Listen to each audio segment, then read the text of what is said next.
ನಾನು ಸೈಕಲ್ ತಗೊಂಡು ಗೋವಾ ಬಂದುಬಿಟ್ಟೆ. ಸೊ ಅಲ್ಲೋ ಗೈಸ್, ಬೆಳಿಗ್ಗೆ ಎದ್ದು ಈ ನನ್ನ ಮಕ್ಕಳು ದರ್ಶನ ಮಾಡ್ಕೊಂಡ್ರೆ ಈ ನನ್ನ ಮಗ ಒಬ್ಬೊಬ್ಬನೂ ಎದ್ದಿದ್ದಿಲ್ಲ. ಎಲ್ಲರೂ ಕಾಲು ಎತ್ಕೊಂಡು ಮಕ್ಕೊಂಡಿದ್ರು. ಆಮೇಲೆ ನಾನು ಸೈಕಲ್ನ ತೆಗೆದು ಹೊರಗಡೆ ಒಂದು 2 ರೌಂಡ್ ಹೊಡಿಯೋಣ ಅಂತ ಹೋದೆ.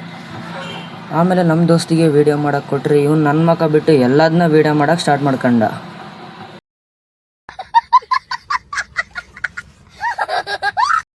ಅವಾಗ ಮಕ್ಕೊಂಡರು, ಇವಾಗ ಎದ್ದ ಒಳ್ಳೆ ಡ್ಯಾನ್ಸ್ ಮಾಡೋಕ್ಕೆ ಸ್ಟಾರ್ಟ್ ಮಾಡ್ಕೊಂಡಿದ್ರು. ಏನು ಅರ್ಥವೇ ಆಗ್ತಿಲ್ವೇ ಈ ಕೇಸು? ಎಳೆ ಮಗು ಆಗಿದ್ದಿದ್ರೆ ಓಕೆ. ಆಮೇಲೆ ನಾವು ಇವತ್ತು ಕಾಲೇಜಿಗೆ ಬಂಕ್ ಹಾಕಿದ್ವಿ, ಅದಕ್ಕೆ ಕ್ರಿಕೆಟ್ ಆಡೋಣ ಅಂತ ಬಂದ್ವಿ.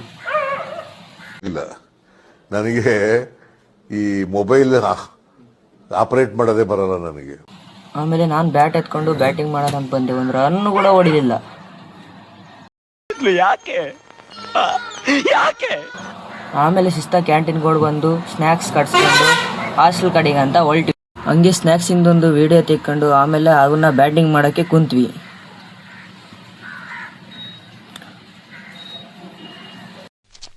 ಇವ ಯಾರೇ ಇವನು ಯಾರ್ಯಾರು ಬರ್ತಾರೋ ಮರೆ ಈ ಮನ್ಯಾಗ?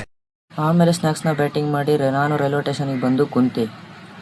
ಆಮೇಲೆ ಟಿಕೆಟ್ ತಗೊಂಡು ಮರ್ತ್ಕೊಂಡು ಎದ್ದೋಗಿ ಟಿಕೆಟ್ ತಗೊಂಡು ಮತ್ತೆ ಬಂದು ಕುಂತ್ಕೊಂಡೆ. ಅಷ್ಟರೊಳಗೆ ಟ್ರೈನ್ ಬಂದ್ಬಿಡ್ತು. ಆಮೇಲೆ ನಾನು ಟ್ರೈನಾಗ ಕೂತ್ಕೊಂಡು ಹೊರಗಡೆ ವೇವ್ ಪಾಯಿಂಟ್ ಎಂಜಾಯ್ ಮಾಡ್ತಿದ್ದೆ. ಆಮೇಲೆ ಇನ್ನೇನು ಕಿಟಕಿನಾಗೆ ಏನು ವೇವ್ ಪಾಯಿಂಟ್ ಎಂಜಾಯ್ ಮಾಡೋಣ ಅಂತ ಬಾಕಲ್ ಕಡೆಗೆ ಹೋಗೋಣ ಅಂತ ಹೊರಟೆ. ಇಲ್ಲಿ ಬಂದರೆ ನನಗೆ ಒಂದೇ ಡೈಲಾಗ್ ಗುರು ನೆನಪು ಬರ್ತಿರೋದು. ಅದು ಏನಂತ ನೀವು